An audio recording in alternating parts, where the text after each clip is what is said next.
మేము ఒకవైపేమో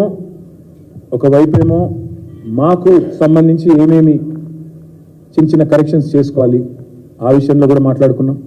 దాంతోపాటు మా మీద జరిగిన దుష్ప్రచారం, మా మీద జరిగిన మరి విష ప్రచారం, ప్రాపగాండా, ఫేక్ ప్రాపగాండా ఏదైతే జరిగిందో దాని విషయంలో కూడా చాలా తీవ్రమైన చర్చ జరిగింది. దాంతోపాటు ఇవాళ వచ్చిన ప్రతి కార్యకర్తకి ఈ పుస్తకం కూడా అందజేశాం. కాంగ్రెస్ పార్టీ ఇచ్చింది మొన్న ఎన్నికల్లో 1-2 కాదు, సరిగ్గా 420 వాగ్దానాలు తెలంగాణ ప్రజలకు వాళ్ళు ఇచ్చింది, 420 హామీలు.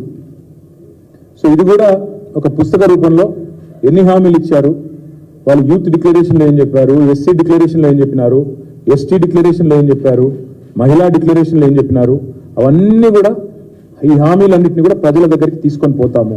6 గ్యారంటీలే కాదు, 420 హామీలు ఇచ్చి ఏ రకంగా ప్రజలను మరి ఒక రకమైన వాతావరణ నిర్మాణం చేసి ఒక రకమైన మరి లేని వాతావరణాన్ని కృత్రిమమైన ఒక అనుకూలతను సానుకూలతను సృష్టించుకొని పోయినారో దాన్ని కూడా తప్పకుండా మరి ప్రజల దగ్గరికి తీసుకొని పోవాలి. కాబట్టి ఇది అందరికీ కూడా మా కార్యకర్తలకి ఇది ఇంటింటికి చేరే విధంగా ఈ పుస్తకాన్ని కూడా తీసుకొని పోతాం.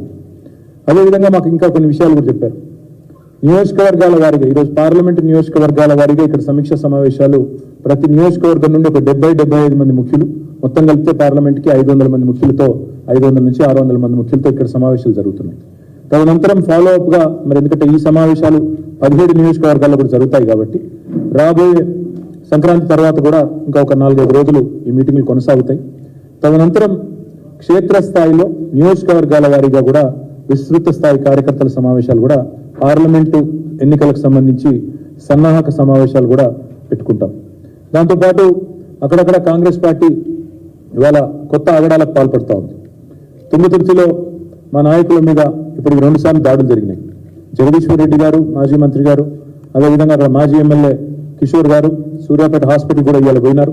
అక్కడ మా నాయకుడు మహేష్ మీద జరిగిన దాడిని ఖండించి అక్కడ వారికి ధైర్యం చెప్పి వారికి అండగా నిలబడ్డారు.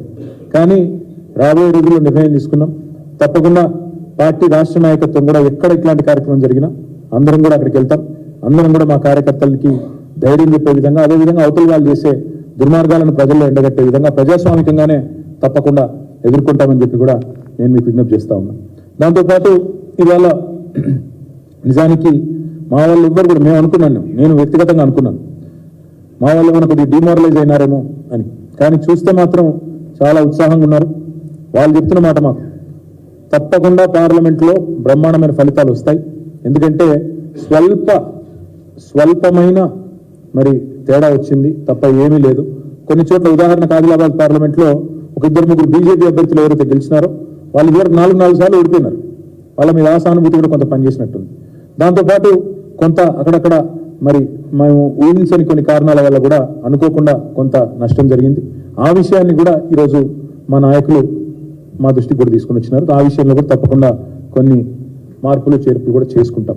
అయితే ప్రధానంగా ఇవాళ చర్చించిన మాట ఏంది అంటే, అంశం ఏంది అంటే, మొత్తం 5 గంటల 6 గంటల మీటింగ్లో ప్రధానంగా మేము అందరం కూడా మాట్లాడుకున్నది నాయకులు అందరం కూడా ఏమంటే, అసలు బీఆర్ఎస్ ఎంపీలను ఎందుకు గెలిపించాలి ప్రజలు, ఏ కారణం చేత బీఆర్ఎస్ ఎంపీలకు ఓటేయాలి, ఎందుకు గెలిపించాలి. బీఆర్ఎస్ ఎంపీలను ఎందుకు గెలిపించాలి అంటే, తెలంగాణ బలం, తెలంగాణ గలం, తెలంగాణ దళం పార్లమెంట్లో ఉండాలి అంటే, తెలంగాణ అన్న మాట అక్కడ ధైర్యంగా ఉచ్చరించబడాలి అంటే, తెలంగాణ ప్రయోజనాల కోసం రాజీ లేకుండా కొట్లాడాలి అంటే, తెలంగాణ ప్రయోజనాల కోసం పేగులు దిగేదాకా అవసరమైతే నిలబడాలి అంటే, కలబడాలి అంటే ప్రభుత్వంతో, కేంద్ర ప్రభుత్వంతో అది సాధ్యమయ్యేది కేవలం ఒక బీఆర్ఎస్కే తప్ప కాంగ్రెస్ పార్టీకో బీజేపీకో ఎంత మాత్రం కూడా కాదు. తెలంగాణ ప్రయోజనాలకు శ్రీరామ రక్ష బీఆర్ఎస్, తెలంగాణ ప్రయోజనాలకు ఏకైక ప్రతినిధి బీఆర్ఎస్. ఈ విషయంలో ఎవరికి రెండో అభిప్రాయం కూడా ఉండాల్సిన అవసరం లేదు. ఎందుకంటే గత 10 సంవత్సరాల మా కార్యాచరణ చూస్తే పార్లమెంటులో తెలంగాణ అనే మాట ప్రతిధ్వనించింది ప్రతి సందర్భంలో అంటే దానికి కారణం మా ఎంపీలు, మా బీఆర్ఎస్ నాయకులు. ఢిల్లీలో తెలంగాణ వాయిస్ అంటే బీఆర్ఎస్ అనే మాట అందరికీ తెలుసు. ఇవాళ కాంగ్రెస్ కానీ బీజేపీ కానీ మరి అన్ని రాష్ట్రాల్లో ఇది ఒక రాష్ట్రంగా చూస్తాయి, కానీ మాకు ఇది ఎపి సెంటర్. మేము కూడా ఇతర రాష్ట్రాలకు విస్తరించాలనే ఆకాంక్ష ఉన్నప్పటికీ మాకు మా న్యూక్లియస్, మా ప్రధాన కేంద్రము అల్టిమేట్గా హైదరాబాద్, అల్టిమేట్గా తెలంగాణ. కాబట్టి మా మెయిన్ ఎజెండానే మాకు తెలంగాణ. కాబట్టి తెలంగాణ కోసం, తెలంగాణ సమస్యలపైన, తెలంగాణ వాటాలపైన, తెలంగాణ హక్కుల కోసం ప్రత్యేకంగా పోరాడగలిగేది, బలంగా కృషి చేయగలిగేది ఒక బీఆర్ఎస్ మాత్రమే అనే మాటను అందుకే అంటా ఉన్న తెలంగాణ గలం, తెలంగాణ బలం, తెలంగాణ దళం బీఆర్ఎస్. అందుకే పార్లమెంటులో తప్పకుండా ప్రశ్నించాలన్నా, ఏ అంశాన్ని లేవనెత్తాలన్నా కేవలం అది చేయగలిగేది, పోరాడగలిగేది ఒక బీఆర్ఎస్ మాత్రమే అనే మాటను కూడా నేను రాష్ట్ర ప్రజలకు కూడా విజ్ఞప్తి చేస్తా ఉన్నా. ప్రతి రాష్ట్రానికి భారతదేశంలో ఒక ప్రత్యేకమైన రాజకీయ అస్తిత్వం ఉంటుంది. ప్రతి పార్టీకి ఒక ప్రత్యేకమైన అస్తిత్వం కూడా ఉంటుంది. ఆ రాష్ట్రానికి గుర్తింపును, గౌరవాన్ని తెచ్చే ఒక లీడర్ ప్రతి రాష్ట్రానికి కూడా ఉంటారు.